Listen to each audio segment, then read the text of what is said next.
Graça e paz a todos. Né? E com alegria que nós estamos para mais uma escola bíblica dominical,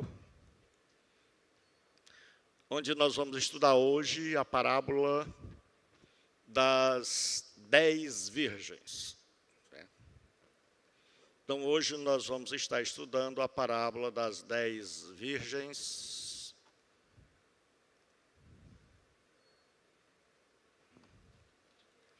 Todos já encontraram Mateus 25. Lucas, está meio ruim, pessoal. Mateus, capítulo 25, a partir do versículo de número 1. Diz assim a palavra de Deus. Então, hoje nós vamos estudar graça e paz a todos os irmãos. Estamos começando mais um domingo. Então o reino dos céus será semelhante a 10 virgens que, tomando as suas lâmpadas, saíram a encontrar-se com o noivo. 5 dentre elas eram nécias e 5 prudentes. As nécias, ao tomarem as suas lâmpadas, não levaram azeite consigo. No entanto, as prudentes, além das lâmpadas, levaram azeite nas vasilhas. E tardando o noivo, foram todas tomadas de sono e adormeceram. Mas à meia-noite ouviu-se um grito: eis o noivo, saía ao seu encontro. Então se levantaram todas aquelas virgens e prepararam as suas lâmpadas. E as nécias disseram às prudentes: dai-nos do vosso azeite, porque as nossas lâmpadas estão se apagando. Mas as prudentes responderam: não, para que não nos falte a nós e a vós outras. Ide antes aos que o vendem e comprai-o. E saindo elas para comprar, chegou o noivo, e as que estavam apercebidas entraram com ele para as bodas, e fechou-se a porta. Mais tarde, chegaram as virgens nécias, clamando: Senhor, Senhor, abre-nos a porta. Mas ele respondeu: em verdade vos digo que não vos conheço. Vigiai, porque não sabeis o dia nem a hora. Então, quando nós estamos estudando as parábolas de Jesus, nós já vimos que são histórias criadas pela mente brilhante de nosso Senhor Jesus e que tinha por finalidade trazer a verdade de Deus ao alcance da nossa mente finita. O Dr. Clayton Kunz, ele diz o seguinte, que as parábolas são semelhantes a um aro de bicicleta. Tem um eixo central, ou seja, a parábola tem uma verdade a ser ensinada, e ela tem vários raios. Ou seja, nós vamos ter aqui, na parábola das virgens, lâmpadas, nós vamos ter tochas, nós vamos ter virgens prudentes, virgens não prudentes, nécias, nós vamos ter um noivo, alguém que grita. Então nós vamos ter vários raios, mas uma verdade central, uma verdade que Jesus quer nos ensinar. E nós já falamos das parábolas que falam da compaixão de Deus para com aqueles que eram excluídos da religião da época.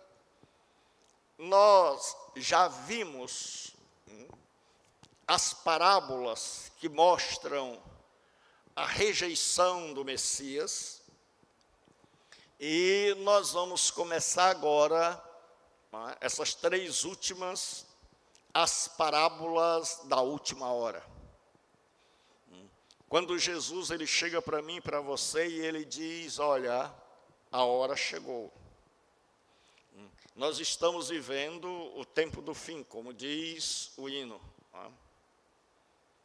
Então, quando Jesus vai contar a história, ele conta a história de um noivo que vem buscar a noiva na casa de seus pais, e que o que nós chamaríamos hoje de damas de honra, elas estariam esperando por ele. Então, o casamento, nos dias de Jesus, ele tinha 3 fases, 3 estágios, certo? O primeiro que vinha era o compromisso. Havia um contrato formal entre os pais da noiva e do noivo, certo? E depois de algum tempo, a menina podia casar. Naquela época se casava muito cedo. A menina começava o casamento aos 12 anos. Ninguém aqui se pegue isso para casar com 12 anos, né? Mas naquela época as moças casavam muito cedo. Então, a partir de 12 anos, ela já podia casar, e o homem com 20. Então, era feito um contrato, e depois vinha o noivado. No noivado, havia uma cerimônia na casa dos pais da noiva, e ali eram feitas promessas um ao outro. Ali eram feitos votos. Ali era uma espécie já de casamento. E diante de testemunhas. O terceiro passo, provavelmente 1 ano depois, acontecia a vinda do noivo. Ele saía com um cortejo da casa dos pais e ele se dirigia para a casa da noiva. Como eles já estavam considerados casados, ele vinha buscar a noiva, que tinha que estar preparada.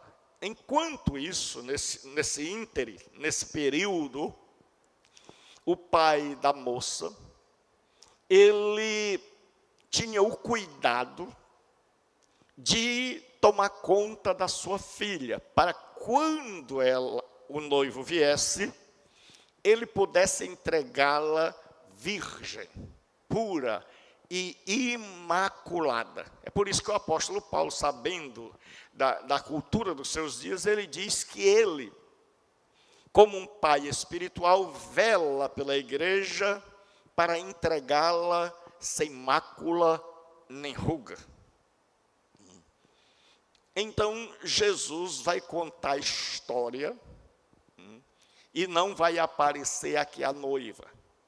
Então, laboram em equívoco aquelas pessoas que querem interpretar esse texto pegando cada parte da parábola, por exemplo, e principalmente com a alegorização, sem procurar saber qual é o eixo central, como diz o Dr. Clayton Kunz. Então, nós vamos agora para a nossa parábola.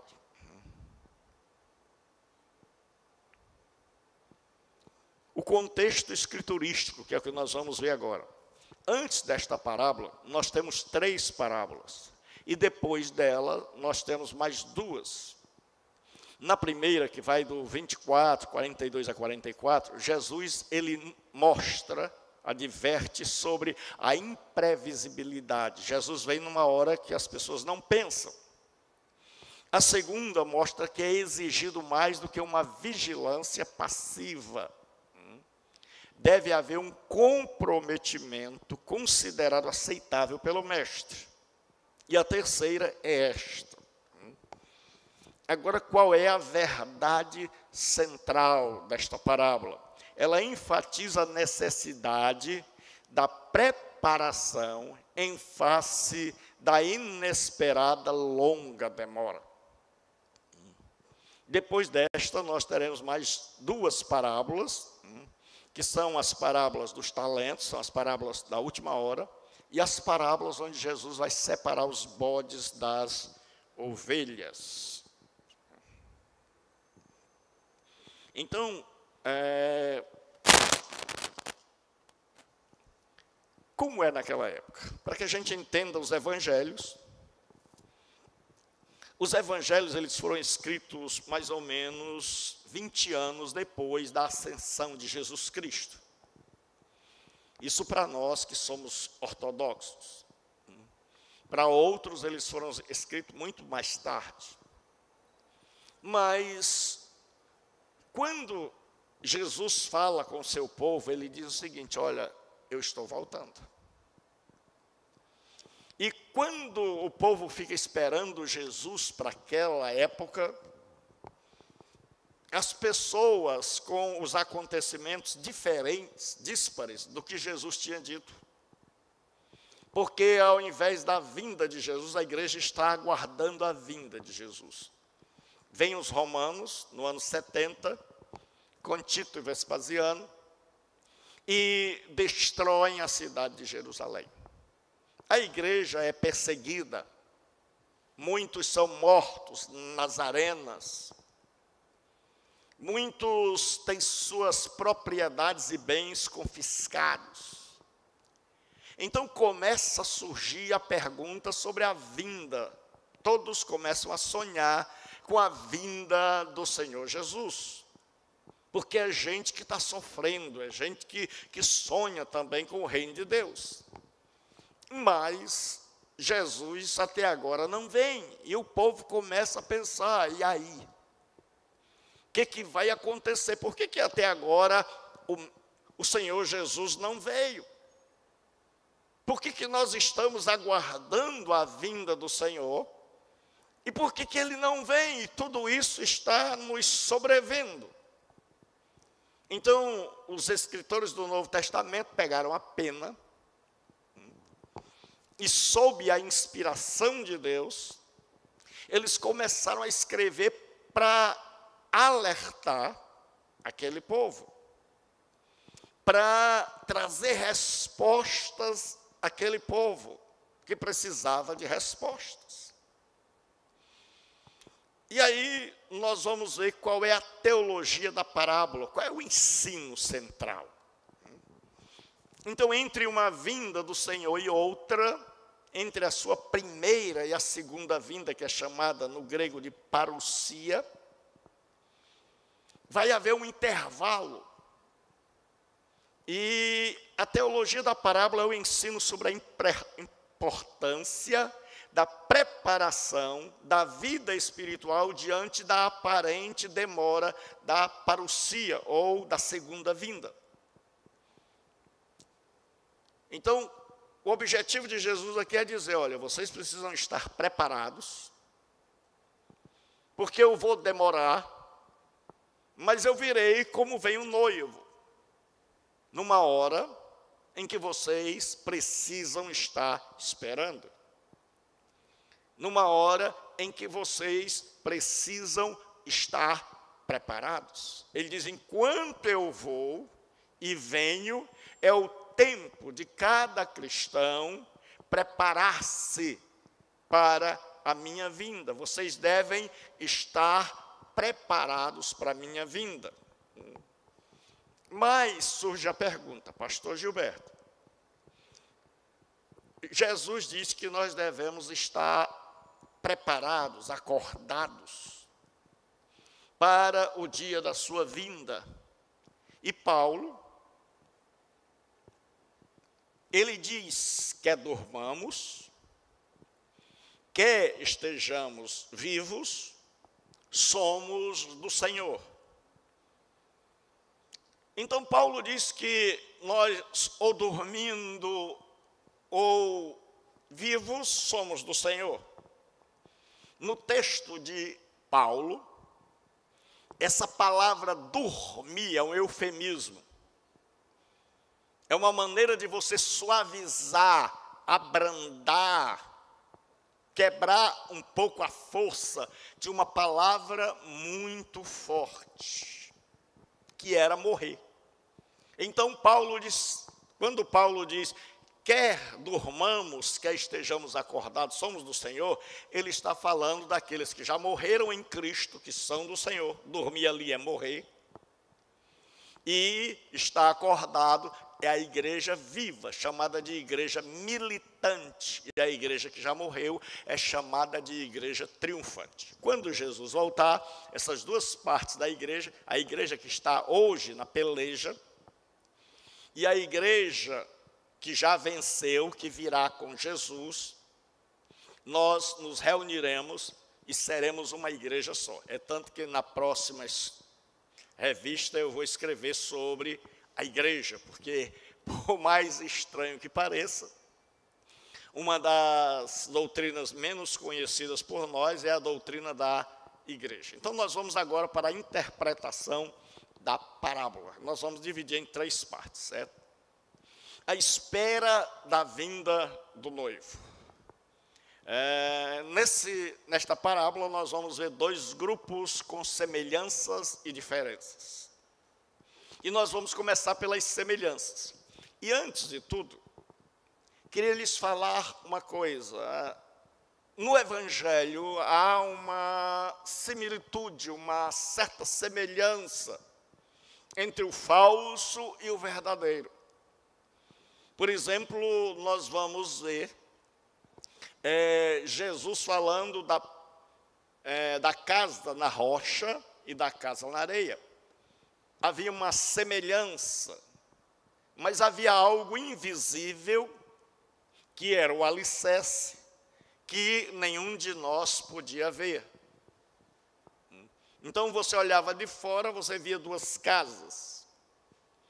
Você olhava pela ótica de Deus e você via que eram 2 casas completamente diferentes. Jesus vai falar também do falso profeta, que é um lobo, mas é um lobo disfarçado de ovelha, que vai precisar de a gente ver o fruto que está dando e analisar o fruto para poder determinar quem é quem.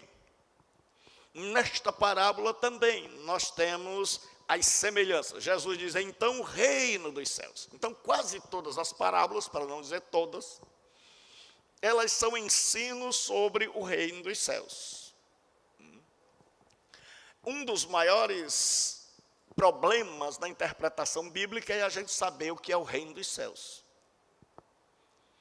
Então deixa eu lhes dizer, o reino dos céus é todo lugar onde Deus governa e sua vontade é obedecida.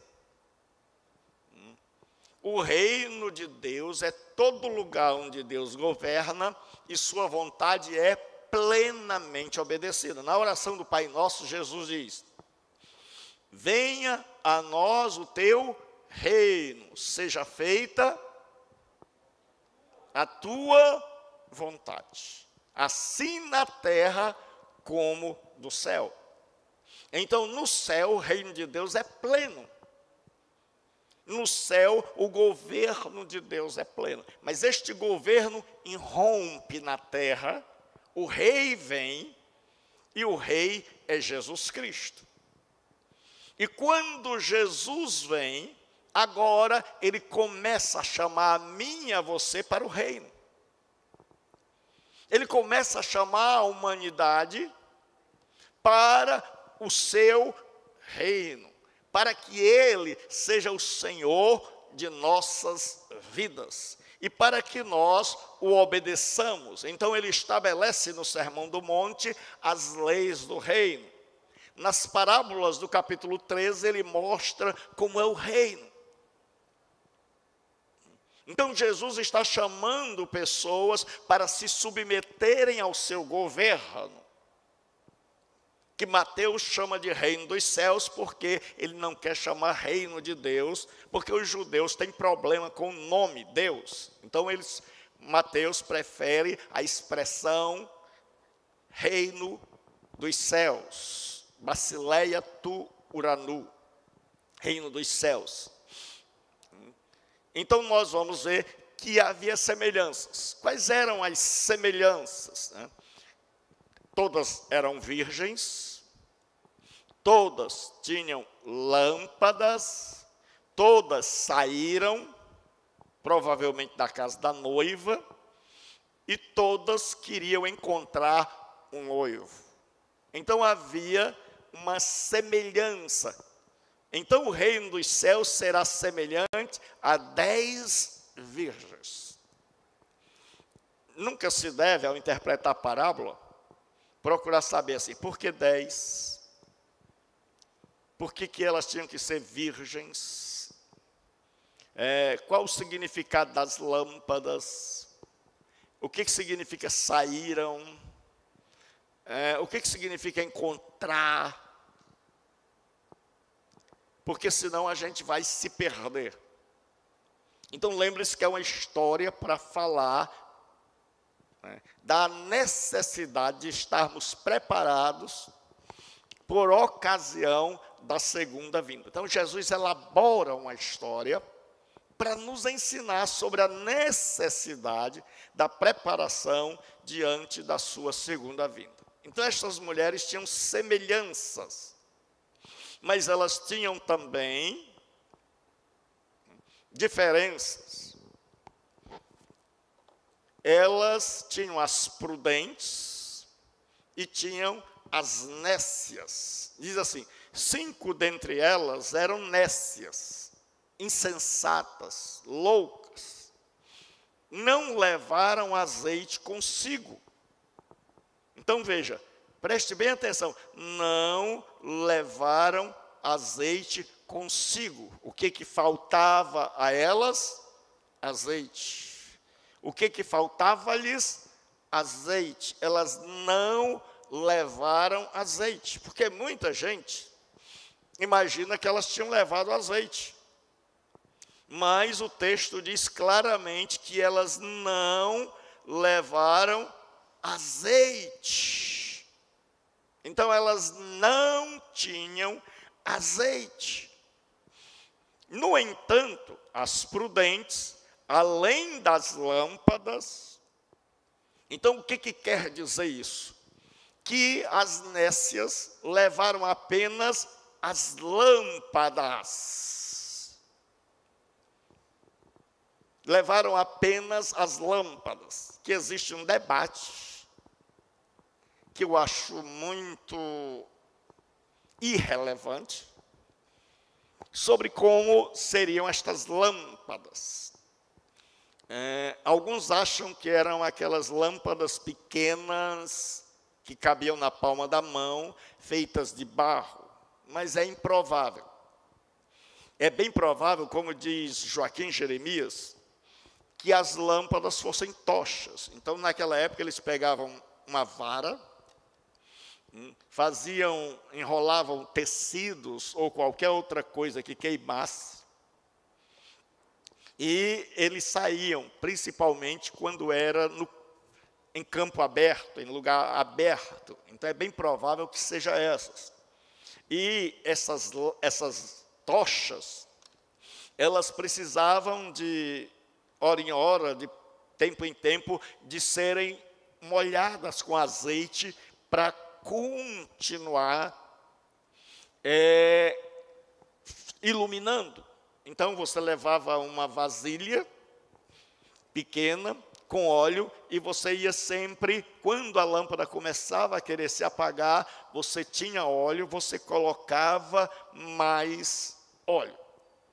Então aquelas virgens insensatas, elas apenas acenderam em casa, levaram a tocha e esqueceram que a tocha não ia durar muito. Esqueceram de pensar. E se ele demorar? Esqueceram de meditar. Porque muitas vezes o nosso cristianismo é um cristianismo onde a gente não pensa, onde parece que pensar, raciocinar, não é coisa espiritual. E aquelas moças pegaram a tocha acesa e saíram. Mas as prudentes, diz o Senhor Jesus, que elas não simplesmente saíram, mas que elas levaram as tochas acesas e elas pensaram, e vai que ele demora, e vai que o noivo não vem imediatamente. Então elas pegaram o azeite e levaram para quando aquelas lâmpadas estivessem se apagando, elas colocarem mais um pouquinho de azeite e a lâmpada continuar brilhando. Então Jesus diz, 5 delas eram nécias e 5 prudentes. Então agora vai haver as diferenças. As nécias tomaram as suas lâmpadas, não levaram azeite. Então elas não levaram azeite. No entanto, as prudentes, além das lâmpadas, levaram azeite nas vasilhas.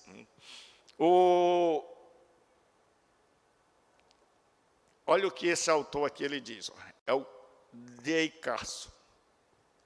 As virgens insensatas não se esqueceram de levar o óleo.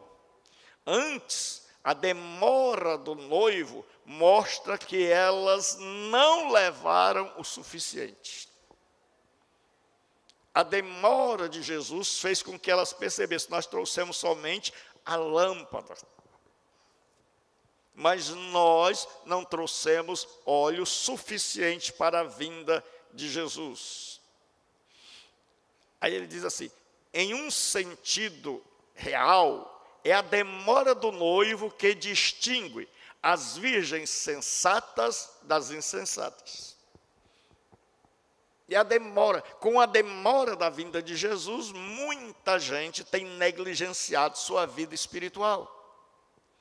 Muita gente tem feito da sua vida espiritual apenas culto templo. Ou seja, nós só praticamos a nossa espiritualidade dentro do templo e na hora do culto. Com a demora de Jesus, com aquela história de dizer, ele disse que vem, mas até agora não veio, muita gente começou a negligenciar sua vida de leitura da Escritura, em busca da vontade de Deus, porque ler a Bíblia por desencargo de consciência não é agradável a Deus. Nós temos que ler a Bíblia buscando nela qual a vontade de Deus para as nossas vidas. E aí, o Joaquim Jeremias, ele diz assim, não tomaram consigo óleo, esqueceram de trazer consigo azeite de reserva, de que haveriam de precisar, pois os fachos só duram acesos mais ou menos 1/4 de hora. Então elas não pensaram nisso. E eu e você precisamos pensar e saber que a nossa luz, que a nossa força, que a nossa espiritualidade, ela só dura se ela for alimentada dioturnamente pela comunhão com Cristo. Que nós não podemos nos dar o luxo de negligenciar a nossa comunhão com Cristo. Que nós precisamos ter uma comunhão contínua com Jesus Cristo. O Lenski, ele diz assim, As insensatas não levaram nem óleo. Essa foi sua insensatez. Elas possuíam lâmpadas, mas não óleo. Eram descuidadas, imprevidentes, culpadas de imperdoável e insensível negligência. Míopes, desatentas. É o que diz William Hendricks. A demora do noivo. A demora da vinda do noivo e o estado das virgens. E tardando o noivo. Hoje, veja como o costume mudou, né? Hoje quem demora é a noiva. Mas naquela época, Jesus já queria falar para os cristãos da demora da sua vinda.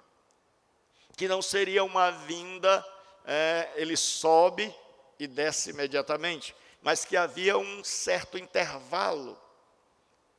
Que a igreja pregaria o evangelho. Jesus, quando vai subir, os discípulos chegam para ele e dizem assim, ele ressuscitou.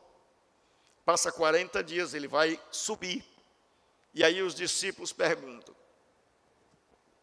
será nesse tempo que o Senhor restaurará o reino a Israel?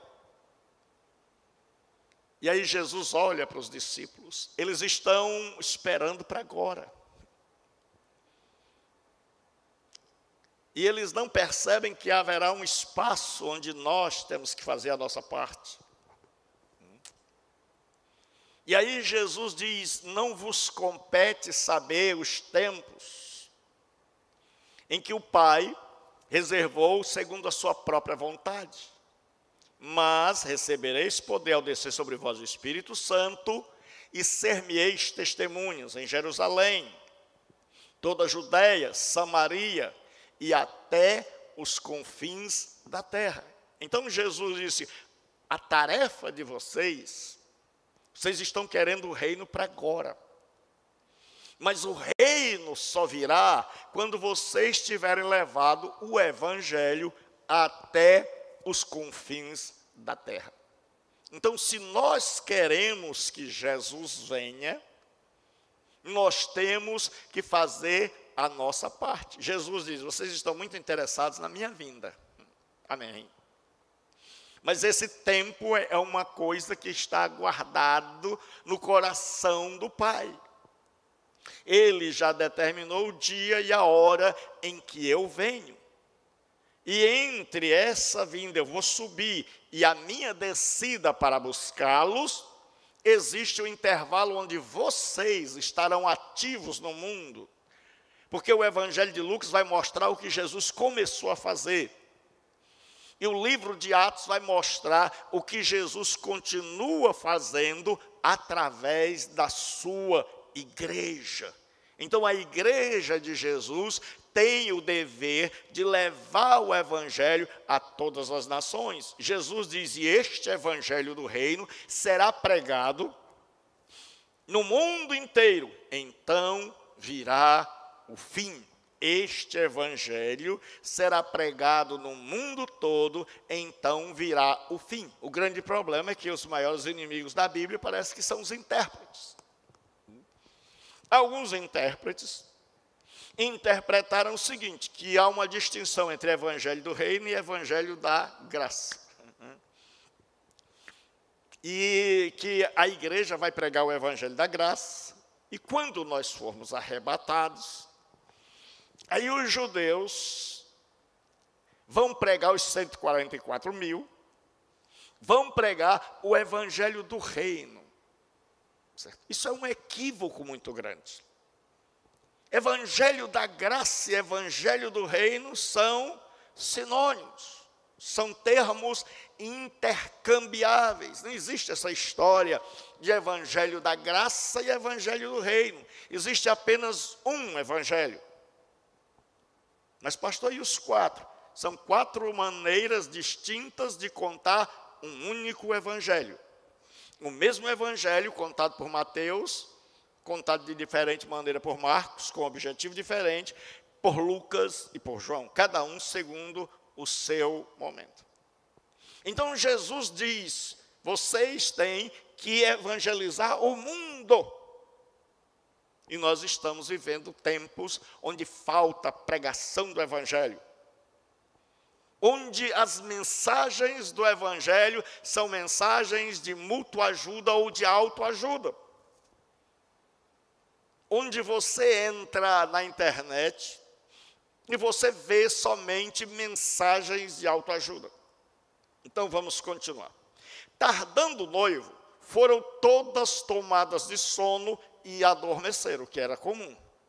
Todas foram tomadas de sono e adormeceram. No grego, quer dizer inclinar a cabeça para a frente, ou seja, elas começaram a cochilar, e elas dormiram profundamente. Mas aí diz a Bíblia, houve um grito. E não é a palavra estim, não é o verbo, estim, mas gegonen, que enfatiza um clamor súbito, que rasga o ar. A própria lembrança disso é conservada por esse tempo verbal, com todo o alvoroço e confusão. É o que diz o Roberts, em seu comentário de Lucas à luz do Novo Testamento grego. Então era comum ter alguém na liturgia que dizia assim, aí vem o noivo, sair ao encontro.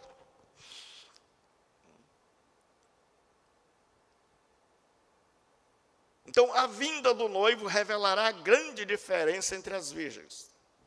E as nécias disseram às prudentes, dai-nos do vosso azeite, porque as nossas lâmpadas estão se apagando. Então, agora, é que com a vinda do noivo, com a necessidade de sair ao seu encontro, é que elas olham para as tochas e percebem que as tochas estão se apagando, ou seja, estão apenas com aqueles pontos vermelhos, indicando que ainda há combustão, mas precisa de óleo para alimentar, para a chama brilhar novamente, e elas vão lembrar de que elas não trouxeram. É como a gente, quando a gente mete a mão nos bolsos, é quando a gente procura na valise, na pasta, e quando a gente descobre, eu não trouxe. Só quando o noivo veio, é que aquelas virgens perceberam que elas não tinham trazido o azeite. E elas foram pedir, mas as prudentes responderam, não, para que não nos falte a nós e a vós. E diante aos que o vendem, comprai para vós. As prudentes disseram, olha, se nós dermos a vocês, vai faltar para nós. Porque o azeite que nós temos só dá para nós. Não dá para dividir. Certo? A responsabilidade espiritual, a vida espiritual é algo intransferível. É algo que só serve para nós.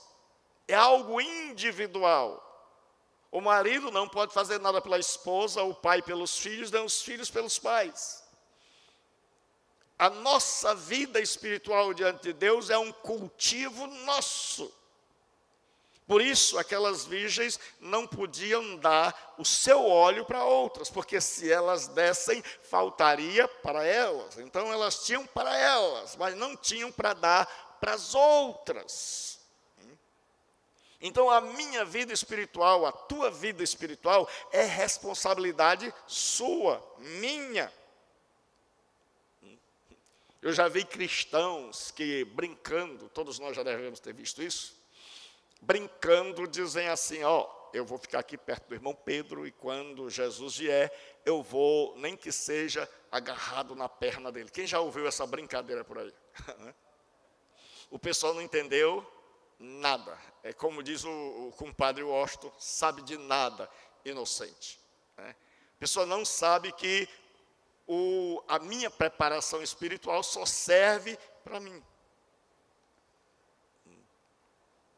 Deus fala através dos profetas, ele diz, olha, o povo está tão assim, tão fora de sintonia comigo, que se entre eles houvesse Jó, Daniel, Eles apenas seriam salvos, e não os outros. Por quê? Porque a vida espiritual é intransferível. A vida espiritual é intransferível. Olha o que o Matt Henry diz. Elas verão sua necessidade da graça depois disso, quando a graça poderia salvá-las. Aquelas que não viram sua necessidade de graça agora, quando esta pode santificá-las e governá-las. Olha o que diz o D.A. Carson. Pode ser que não haja o suficiente, ou com certeza não há azeite o suficiente.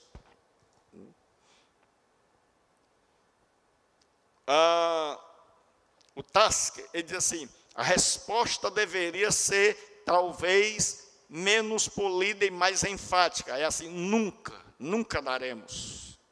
Certamente não haverá o bastante para nós e para vós.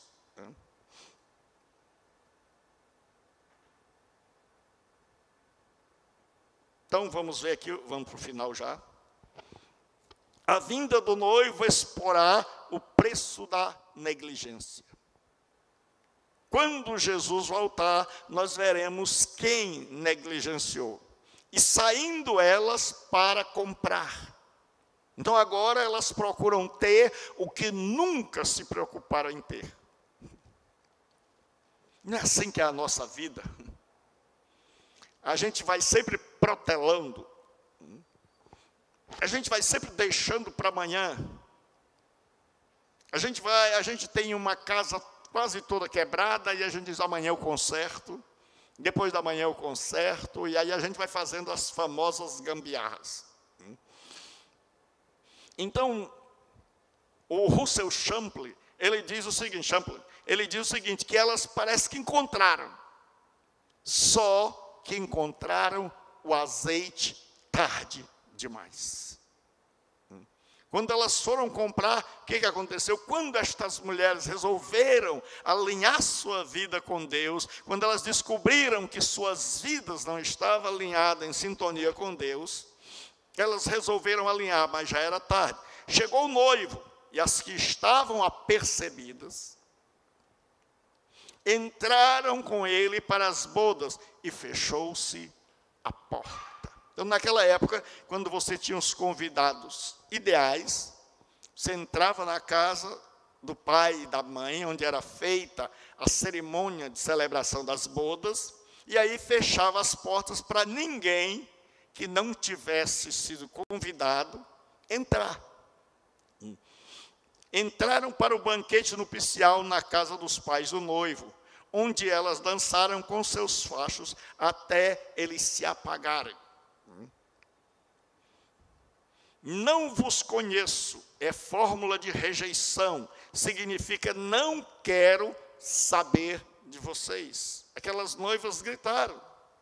Mais tarde chegaram as virgens nécias clamando, Senhor, Senhor, abre-nos a porta. Mas ele respondeu, em verdade vos digo que não vos conheço. Aí Jesus termina dizendo, vigiai, pois, porque não sabeis o dia nem a hora. Vigiai, pois, não sabeis nem o dia, nem a hora. Não os conheço, isto é, não os reconheço como pertencentes ao número daqueles que me agrada chamar meus. Não vos conheço, é a fórmula de rejeição, significa não quero saber de vocês. Não havia razão para a concessão de favores especiais. Naquela hora, agora, quem já estava preparado entrou, quem não estava, não entrou. E aí, eu quero ler isso aqui. Não deve interpretar como uma rejeição insensível de seu desejo de toda a vida de entrar no reino. Longe disso. É a rejeição dos que, a despeito das aparências, nunca se prepararam para a vinda do reino. O Carson, ele diz o seguinte, Jesus não está rejeitando pessoas que passaram a vida toda tentando mudar, orando, Senhor, transforma minha vida. e descobriram que são imperfeitas, como eu e você. E disse, não é isso que Jesus está rejeitando. Mas o que Jesus rejeita são aqueles que a vida inteira passaram e nunca se importaram em mudar. E nunca fizeram um autoexame, uma autoavaliação da sua vida para ver se estão à altura do reino de Deus. Conclusão. Vigiem não quer dizer fiquem acordados, como se a habilidade de lutar contra o sono fosse relevante para a história. Antes, à luz de toda a parábola, a exortação predominante desse discurso é repetida: estejam preparados, vigiem. Que Deus nos abençoe, que eu e você possamos a partir de hoje melhorar mais a nossa vida, a nossa comunhão com Deus, e que cada um de nós possa fazer essa avaliação, esse exame, e dizer como está a minha vida. Porque quando o Mestre chegar, quer nos encontrar preparados. Então ele diz, vigiem e estejam preparados. Deus os abençoe.